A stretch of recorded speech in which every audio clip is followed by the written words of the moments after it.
questions. That's it. Between all of you.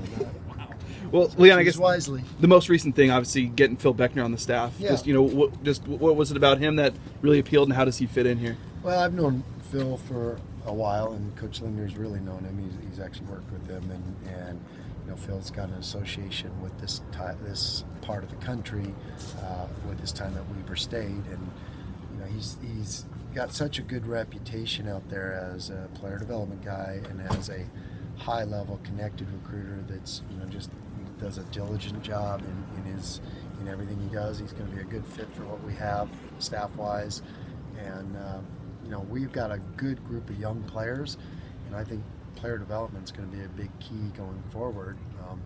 So that's what we're about in this program. We're not a recruitment program, we're more of a development program. And sure, we go out and get good, talented guys, and we've had great talented guys here.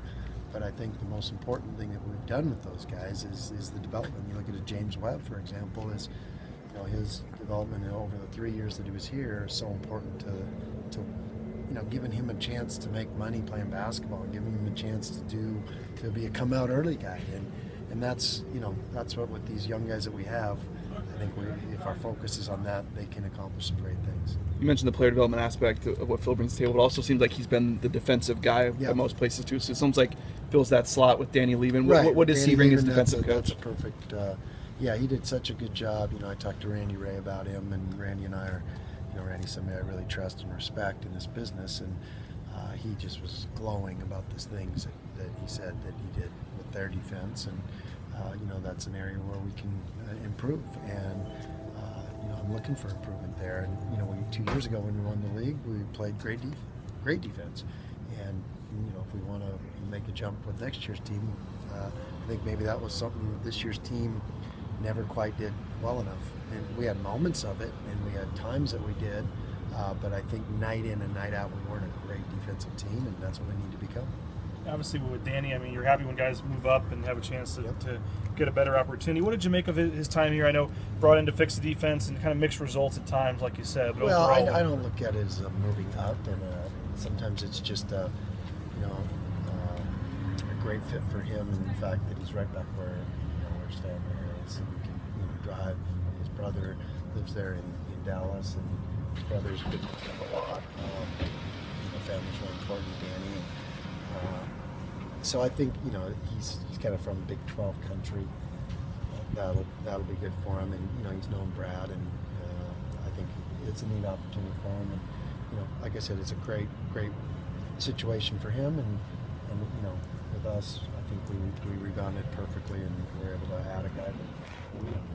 You mentioned James. What just your thoughts on him deciding to hire the agent and leave? Well, the one thing about our 6 years that we've been here, which is amazing, it's already been 6 years, is the milestones mean something when we hit these milestones. Well, we hit a milestone with a kid that's coming out early, and we're keeping our fingers crossed. And the thing about James is it's never a straight line. It's not like he's going to be the top 5 pick in the draft or anything like that, but he's going to end up having a great career because he's working really hard at it. He's got the ability. We've seen how much he's grown every year that he's been here. So if he can continue that growth, he could have a long career, and he's going to be somebody that we're really proud of. We're really rooting for him, and I'm excited to see what happens. But those milestones are important. When you get a guy that's good enough to come out early, that's a milestone for your program, and that's what you want your guys to be able to have that choice. You want your guys to be able to do that. How involved were you in that process? And there was only about 10 days when you had the part where there was no agent signed. Were you talking to teams for him, or how involved were you in the process? We had a good communication with his family, and James, we always straight up with him, he was straight up with us, and he's really mature, and that's what I'm proud of him about is he came here as a young kid, coming a long ways, took a leap of faith to come to Boise State. Like I said, it was never a straight line to him being a great player. He had to go to North Idaho and play a year there and redshirt for us. And it's been a long grind for him. So I'm just really proud of the way he's maturing as a man. And like I said, if he can just keep getting better and keep improving as a basketball player, he's got some great things in him. You coach a lot of guys that are skilled enough to play in the NBA? Is James a guy that you look at and think that he has that type of game to have a career there? Well, the thing about him is he does some things, the NBA, I don't claim to be an expert on their game. I'm a college basketball coach. I know what we do and what translates into the NBA sometimes different. But the thing that he has is he has a certain skill set and things that he does at the highest of levels. I mean, he's got a terrific motor. He goes and rebounds the ball, and his shooting took a dip this year, but he can really shoot the basketball, and that's going to get better. So those things that's a great place to start, and then he just has to keep refining his skills and keep getting stronger, and he's going to do that. But he does some things at a high level, and with his athleticism, that always translates also.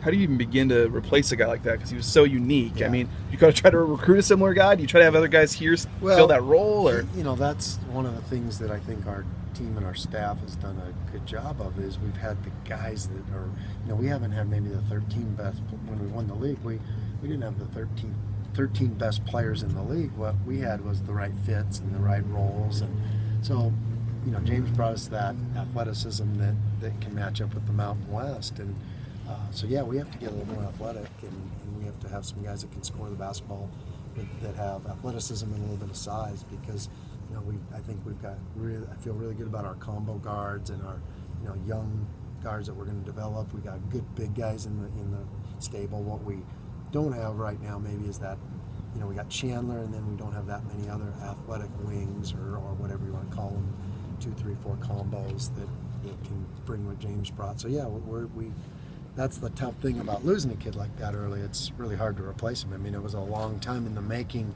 to get James to this level, and so for us to just think or for people to think that you can just go find one, they're not growing on trees out there. It takes a long time to develop those and get them to where they need to be and be able to play at the Mountain West level. Were you thinking he was a guy that, we asked you before the season about this hype and stuff, realistically, when you were thinking about how you were going to recruit for this class and stuff like that? I mean, were you thinking you'd have him next year, or were you thinking he was probably going to go? No, I think you got to err on the side of knowing that you're going to lose a guy. And, so you kind of err on the side of best case scenarios. That best case scenario is good enough to go, go play professionally, and so we got to be ready for that. But again, like I said, it doesn't make it easy, and we have planned for it. But now that makes spring such a big scramble now in college basketball. It's crazy with all the transfers that you're looking at and junior college.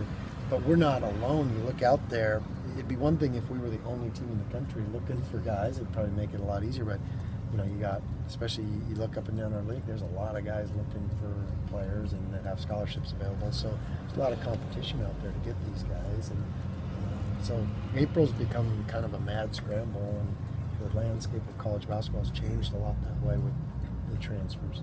Three open scholarships, is that right? Yeah. And what are your kind of goals? Maybe here in the spring, you try to fill them all with certain types of guys. What are you kind of looking for? Well, like I said, I got a lot of belief in the guys that we have in this locker room. I mean, I look around and you got a lot of great program guys that have been in it that they have to develop.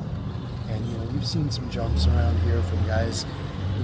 James came out of nowhere. Well, he didn't come out of nowhere. He'd been redshirting for us, and he'd been, getting better. I see that in some of the guys we have, and like I said, I have big plans for the guys we're bringing in. Big plans for the guys that didn't play this year. That, like Malik and David and James Reed. Those guys sat out this year, and they're going to make a huge impact next year. Chandler's got to get better and keep improving, and Paris is going to make a big jump. And then all those big guys, Zach and Robin and Lacker and you got an all-conference level big guy in Nick. So there's some ability. We're a little younger again. We went from being an old team to now we're back to being a young team. But I love our young talent, and I know they're going to get better and better. We just have to probably, if we could add the right piece in the spring, then I'd feel really, really good about what we have. Look at the transfer boom. I was just going to say, do you look at a JC transfer, or maybe graduate transfer, or just anybody that you can fits? You just have to look in all pots. I mean, we're looking for the right fit and the right guy. We don't care where it comes from, whether it's but that, like I said, that is the climate that over the last 3, 4, 5 years that really has changed college basketball. You have to be exploring fifth-year transfers. You have to explore the traditional transfers. You have to explore JUCO and high school and foreign. You got to look in all the pots. You can't exclude anything, and so you're searching through a lot of guys, and but with us, it's about finding the right kid and the right fit for what we need and what we have. But we have a lot to offer somebody, and so that's what makes it exciting. This time a couple weeks ago, maybe we weren't sure we'd be having this interview with you. Just your thoughts, I guess, on the future of this program, and obviously you're still a part of it. Yeah, well, I love being a coach here, and like I said, I love our players and what we have coming back. This community we're building something, and it's hard to go from being a good program and a really good team to being an elite, great program, and that's what we're trying to make that step.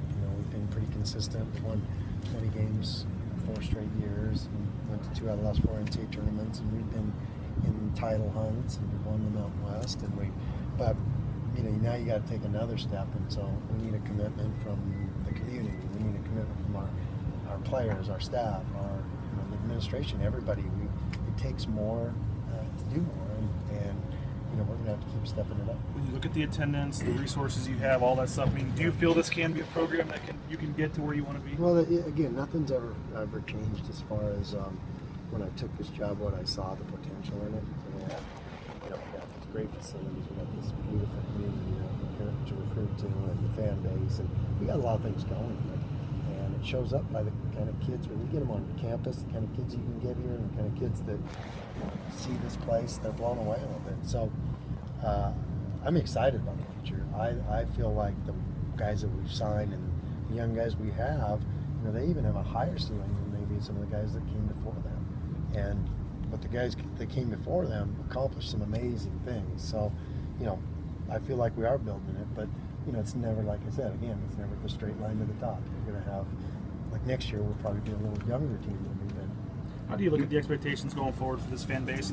Some called it a disappointment when you won 20 games last year. I mean, it obviously shows where you've gone, but what should be realistic expectations for this team moving forward? Well, it's hard to say because, like I said, it's somebody asked me, well, what are you recruiting in 2017 and 2018? I'm like, well, we've got 3 right now, so it could really change, and so it could really change the face of this team depending on who we can add late. Because I think we've got a good nucleus. Now you add the right guy, now we can maybe become a great team. And so we're really close to that, I think. Last year's team was interesting because we were throwing we got a bad hop with Drimick's situation, and we got a guy that was kind of a preseason player of the year candidate, that just a all-time leading scorer of the school history, that level of guy, and then to have him be at 50 to 75% all year, that made for a tough year for so expectations were based on him being 100% and all that, but these guys did some amazing things last year, and to win 21 games and have the year that you had and finish in the top 3 in the mountain. Those are all great accomplishments. Sure, we would have liked more and would have liked to win more, but again, that's a good thing that we've raised that expectations like that in this program, and we want to continue to do so. We've got to compete for championships, and sometimes the ball doesn't. This year was kind of a funny year that way, where you had some bad hops and they kind of went against you. The year before was a little bit the opposite. We had hops that went our way. So, over the course of your career, it's going to correct. But I think they were a fun team to watch. They were a fun team to coach, good guys, and like I said, they beat a #1 seed, and they went at San Diego State. And they had 10-game winning streak. They had some more milestones for this program, and they took this program maybe another step. You mentioned being happy here, and as you get more success, more schools are going to come after you. And what do you want to see maybe this program do to be able to help a coach like yourself stay and keep this program going? What do you want to see? Well, that's number one. We can't get stagnant, and I can't. We're not gonna. And you approach it like it's a new job again, and you're taking on because you got a new team and a new excitement for next year. So you get that refocused first of all, and that always helps you.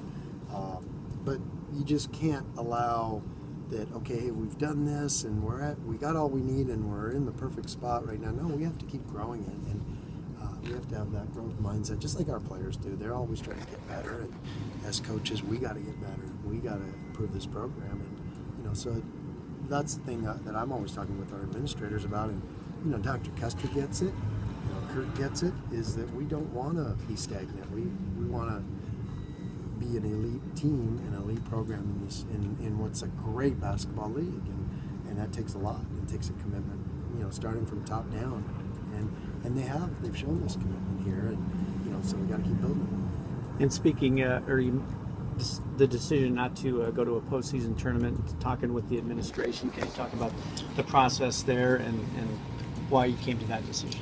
Well, we had looked at all the options, and we actually were pretty close to going to that 16 in Vegas, which I think is a terrific idea and a great business model as far as bringing all the teams there. That would have been a kind of neat situation, but it just didn't end up panning out as far as they ended up only getting 8 teams, and so that became a little bit of tough circumstances, and so it just felt like the right thing to kind of start moving forward to moving on to next year and getting ready and doing that. So that was kind of the decision, and when you have your sights set on the NCAA tournament, and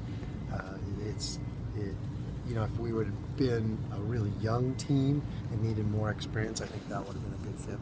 But each team's different. Sometimes that works. Like that year we went to the CPI, that was a great experience for us, and that probably helped us the next year too. So it just depends what team you have and what you have. Like you said, if you have a bunch of young guys that are playing, sure, keep playing and do that. But we had a lot of old veterans that they were sights were set on the NCAA tournament, so that would have been a tough situation. When Vegas went from 16 to 8, did that leave you guys on the outside looking in, or was that a decision made by you guys? A decision made by us. Yeah. Okay. But with Paris, we were a couple of guys, I guess, that's big summers for him, and it seemed like Paris would be one that we saw glimpses there at the end of the season of him, potentially being a star for this team. Yeah. Maybe him, and who else are you really going to challenge this summer to get better? Well, I think Chandler is you look at the Final Four, and I think out of the 10 starters in that game, every single one of them is a top 75 kid. So, that Chandler is a top 100 kid, and so he's got to take another jump to be an elite player in this conference. And Paris is a guy that's around top 100 kid, and he's got to take another jump.